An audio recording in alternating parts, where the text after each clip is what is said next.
Hello, this is day 3 of mastering the Meta ad. हामीले Meta एडको बारेमा बुझ्दै गइरहेको छौँ अनि आजको भिडियोमा चाहिँ हामी पेमेन्ट मेथडको बारेमा बुझ्न गइरहेको छौँ। पेमेन्ट मेथड भनेको के हो, यसलाई कसरी इन्टिग्रेट गर्ने, यसको इम्पोर्टेन्स के हो, यसको प्रोसेस के हो र नेपालमा चाहिँ कुन कुन कार्ड चाहिँ सपोर्टेड छ यसको बारेमा बुझौँ।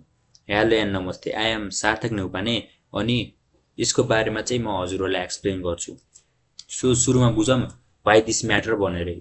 पेमेन्ट मेथड चाहिँ किन म्याटर गर्छ त हाम्रो बिजनेसमा अथवा हामीले एड रन गर्दाखेरि।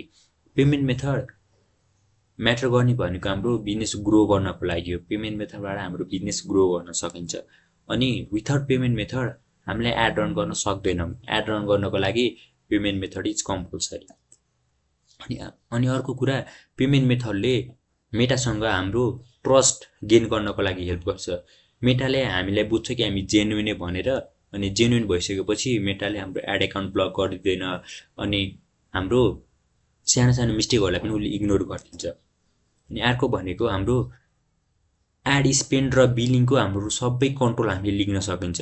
हामीले पेमेन्ट मेथड एड गरिसकेपछि कति खर्च गर्ने, बिलिङ कति आउँछ, त्यसलाई कतिखेर पे गर्ने भनेर। अनि अब म सिकाउँछु step by step adding payment method. Payment method add गर्नको लागि पहिला हजुर आफ्नो प्रोफाइल भिजिट गर्नुहोस्, फेसबुक प्रोफाइल भिजिट गरिसकेपछि सेटिङ्समा जानुहोस्। सेटिङ्समा गएर थोरै स्क्रोल गर्दै जानुहोस्। स्क्रोल गर्दै जाँदा हजुरले पेमेन्ट देख्नुहुन्छ, पेमेन्टमा क्लिक गर्नुहोस्। त्यो क्लिक गरिसकेपछि पेमेन्ट एन्ड बिलिङ भन्ने आउँछ अनि अर्को चाहिँ पेमेन्ट मेथड भन्ने आउँछ। पेमेन्ट मेथडमा क्लिक गर्नुहोस्। पेमेन्ट मेथडमा क्लिक गरिसकेपछि अब आफूले कुन कार्ड सिलेक्ट गर्ने हो, डेबिट कार्ड हो कि क्रेडिट कार्ड हो कि पेपल हो कि कुनमा आफूले कुन राख्ने हो, त्यसमा चाहिँ क्लिक गरेर डिटेलहरू सबमिट गरिदिनुहोस्। सबमिट गरिसकेपछि एउटा सेभ अथवा डन भनेर आउँछ। सेभ त्यो पेमेन्ट मेथड सेभ भइसकेपछि अर इफ हजुरको we could not proceed your card अनि sorry we decline your proceed भनेर आउँछ। त्यो भन्यो भने चाहिँ हजुरको कार्डकै फल्ट हुन्छ। अब हजुर चाहिँ अब आफ्नो ब्याङ्कलाई कन्ट्याक्ट गर्ने हो कि अब कार्ड प्रोभाइडरलाई चाहिँ कन्ट्याक्ट गर्नुहोस्। अनि अब कुरा गरौँ types of card that work in Nepal. नेपालमा चाहिँ कस्तो कस्तो कार्ड वर्क गर्छ भनेर।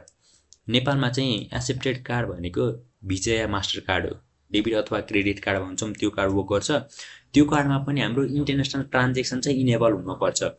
इन्टरनेसनल ट्रान्जेक्सन इनेबल भएन भने चाहिँ गर्दैन है। अनि अथवा अर्को कार्ड भनेको मास्टर कार्ड अथवा डलर कार्ड। त्यो डलर कार्ड चाहिँ हामीले नबिल, एनएमबी, एनआइसिएससी, सिद्धार्थ, ग्लोबल आइएमई सबै ब्याङ्कको हुन्छ। अब कुन कुन ब्याङ्कले चाहिँ डलर कार्ड प्रोभाइड गर्छ त्यो ब्याङ्कको भयो भने चाहिँ हुन्छ। अनि अर्को भनेको card that do not work. अब अरू कुन कुन कार्ड वर्क गर्दैन त भन्दा एउटा यासिटिक कार्ड हुन्छ। त्यो यासिटिक कार्ड भनेको चाहिँ जस्ट वान टाइम पेमेन्टवाला कार्ड अथवा एटिएम कार्ड टाइपको कार्ड चाहिँ एक्सेप्ट गर्दैन मेटाले। अनि लोकल ओन्ली डेबिट कार्ड्स भनेको एटिएम टाइपको कार्डहरू चाहिँ एक्सेप्ट गर्दैन भनिहालेँ। किन एक्सेप्ट गर्दैन त भन्दाखेरि मेटा नेपालमा रजिस्टर छैन, सो त्यसले नेपाली करेन्सी चाहिँ एक्सेप्ट नगरेको। जस्ट रिजन चाहिँ यही हो है। फेरि के रिजन होला चाहिँ नभन्नु होला। अनि अर्को भनेको यी सेवा खल्ती चाहिँ सपोर्ट गर्दैन फेसबुकले डाइरेक्ट पेमेन्ट चाहिँ किन सपोर्ट गर्दैन। अब यी सेवा खल्ती जस्तै एउटा एप सपोर्ट गर्छ, त्यो भनेको पेपल चाहिँ सपोर्ट गर्छ है।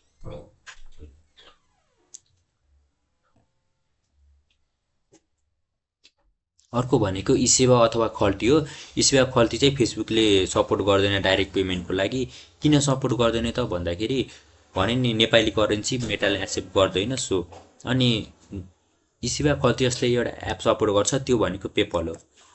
अब how to activate international use. International use चाहिँ हामीले कसरी एक्टिभेट गर्ने त भन्दाखेरि हजुर आफ्नो ब्याङ्क भिजिट गर्नुहोस् अथवा मोबाइल ब्याङ्किङ एप युज गर्नुहोस्।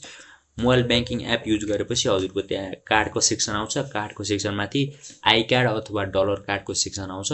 त्यो डलर कार्डको सेक्सनलाई हजुरले क्लिक गरेर त्यहाँ आफ्नो डिटेल्सहरू हाल्नुहोस्। डलर कार्ड बनाउँदाखेरि चाहिँ हजुरको एउटा प्यान कार्ड पनि कम्पलसरी हुन्छ। अब पर्सनल प्यान लिएर डलर कार्ड युज गर्न सक्नुभयो।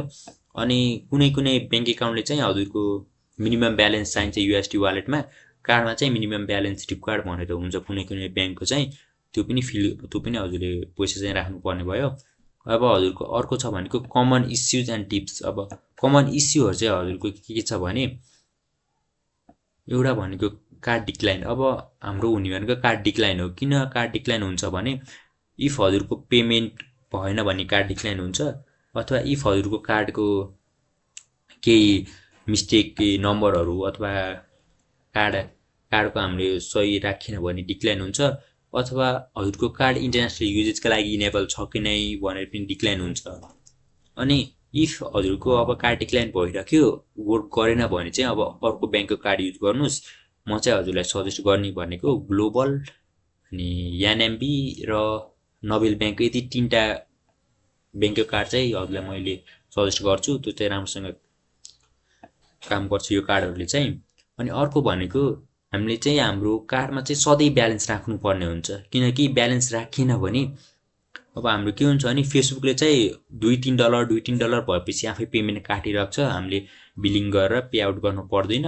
अनि फेसबुकले चाहिँ अब हाम्रो कार्डमा फेसबुकले चाहेको जति पैसा भेटेन, डलर भेटेन भने उसले हाम्रो एड त्यतिखेरै रोकिदिन्छ कि। सो आफ्नो कार्डमा चाहिँ ब्यालेन्सहरू राखिराख्नुपर्छ, $10-12 $10-12 चाहिँ राखेको हुनै पर्यो।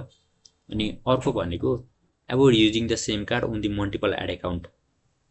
हामीले मल्टिपल एड एकाउन्टमा एउटै डलर कार्ड युज गर्यो अथवा एउटै इन्टरनेसनल कार्ड युज गर्यो भने बुझ्न पनि लेन्दी हुन्छ कि, किनकि अब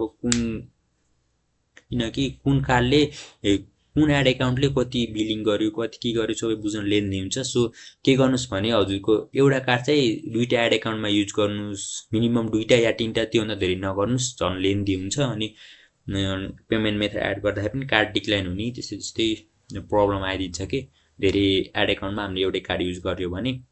अब समरी हेरौँ, समरीमा चाहिँ हामीले के बुझ्यौँ भने अहिलेसम्म पेमेन्ट मेथड भनेको एडको पावर अनलक गर्नको लागि हामीले पेमेन्ट मेथड एड गरिन्छ। अनि पेमेन्ट मेथड चाहिँ हामीले कसरी कुन कार्ड युज गर्न सकिन्छ भन्दा एउटा भिजा या मास्टर कार्ड, त्यो इन्टरनेसनल एक्सेस हुनु पर्यो, फेरि इन्टरनेसनल एक्सेस भएको भिजा अथवा मास्टर कार्ड एउटा।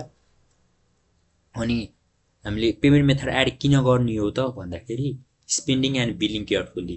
अब हामीले स्पेन्डिङ र बिलिङलाई चाहिँ राम्रोसँग मोनिटर गर्न सक्यो, आफ्नो हिसाबले स्पेन्डिङ गर्न सक्यो, बिलिङ पनि आफ्नो हिसाबले गर्न सक्यो, कतिखेर बिलिङ गर्ने, कतिखेर कुन एडमा कति स्पेन्ड गर्ने भनेर।